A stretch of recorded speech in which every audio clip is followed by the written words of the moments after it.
بين الله تعالى علاقة عباد الرحمن به جل في علاه، وأنهم لا يكتفون فقط بالفرائض بل يتجاوزون ذلك إلى التقرب إلى الله تعالى بالنوافل.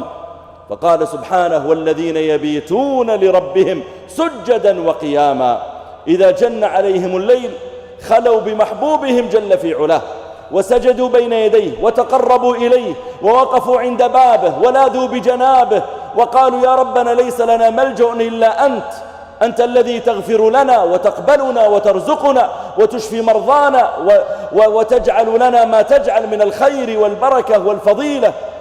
خلوا بربهم في ظلمة الليل.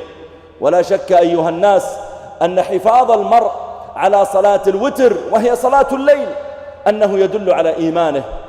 ولقد جعل الله صلاة الوتر أفضل النوافل بعد الفرائض الخمس. أول النوافل فضيلة ومحبة إلى الله صلاة الوتر.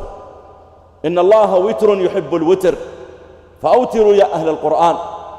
وجعلها الله تعالى جعل أقلها ركعة واحدة تصليها بعد العشاء. فلو صليت العشاء ثم صليت ركعة واحدة فقط تقرأ فيها سورة قل هو الله أحد فهي صلاة وتر وتكون ممن قام الليلة تلك الليلة. عليكم بقيام الليل فإنه دأب الصالحين قبلكم وقربة إلى ربكم وإن قيام الليل مطردة للداء عن الجسد.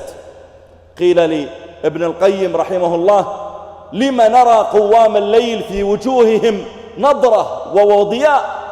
فقال: خلوا بربهم فألبسهم نورا من نوره